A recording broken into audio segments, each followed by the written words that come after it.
Haleluya. Shalom Alehim. Berjumpa lagi dengan saya pada perenungan hari ini tanggal 17 Mei 2023, hari biasa pekan Paskah ke-6.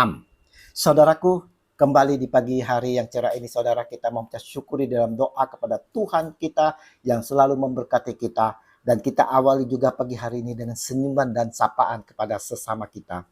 Kita awali perenungan pagi hari ini dengan tanda kemenangan kita dalam nama Bapa dan Putra dan Roh Kudus. Amin.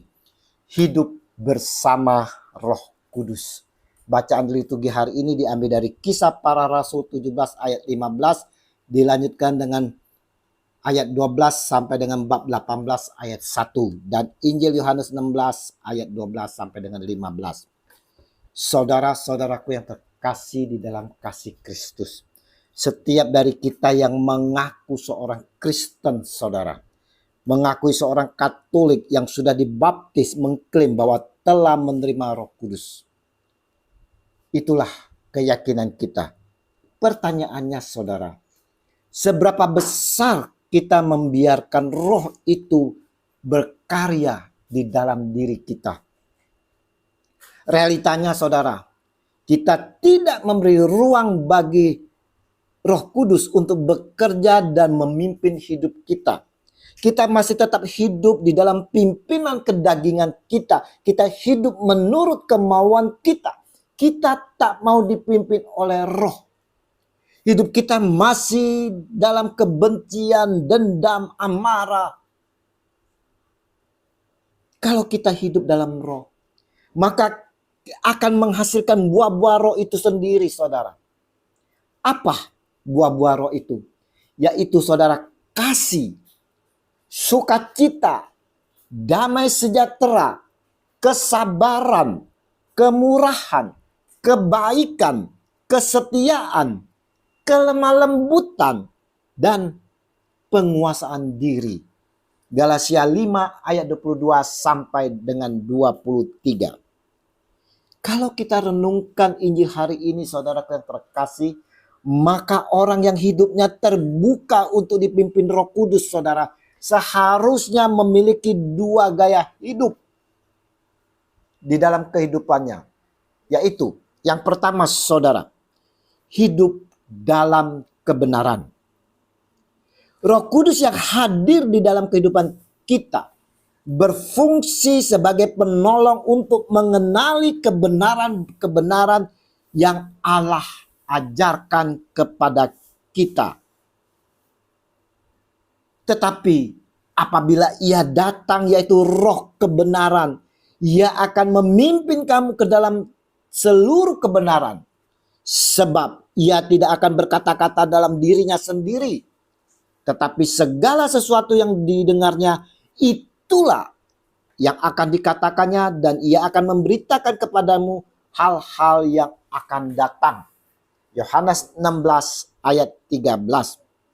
Jadi saudaraku yang terkasih di dalam kasih Kristus, kita yang hidupnya dipimpin Roh Kudus, saudara, akan semakin dimampukan untuk mengerti kebenaran dan hidup di dalam kebenaran itu. Jika ada orang yang mengaku dipimpin Roh Kudus, saudara, namun dirinya masih hidup di dalam ketidakbenaran, berarti orang itu belum memberi ruang bagi Roh Kudus untuk berkarya di dalam kehidupannya. Yang kedua saudara, gaya hidup orang yang hidup di dalam roh, yang dipimpin oleh roh, yaitu memuliakan Allah. Setiap dari kita yang hidup dipimpin Roh Kudus seharusnya hidup kita untuk memuliakan Allah. Sebab kehadiran Roh Kudus di dunia juga berperan untuk memuliakan Allah Bapa dan Yesus Kristus. Dikatakan oleh Yesus di dalam Injil hari ini, ia akan memuliakan aku sebab ia akan memberitakan kepadamu apa yang diterimanya daripadaku. Yohanes 16 ayat 14. Nah, saudaraku yang terkasih, bagaimana dengan hidup kita saat ini saudara? Apakah kita sebagai orang yang mengaku sebagai umat yang telah menerima Roh Kudus di dalam hidup kita, telah hidup di dalam pimpinannya. Sudahkah kita memiliki dua gaya hidup itu yang tercermin dalam kata dan perbuatan kita sehari-hari, saudara? Perenungan hari ini ingin mengajak kita semua, saudara, untuk memahami dan mengerti akan peranan Roh Kudus yang diberikan oleh Yesus Sang Junjungan kita di dalam kehidupan kita. Yesus menghendaki kita selalu hidup di dalam kebenaran, selalu bersama Dia, tetap setia dan taat menjalani hidup ini walaupun di dalam kesulitan, saudara.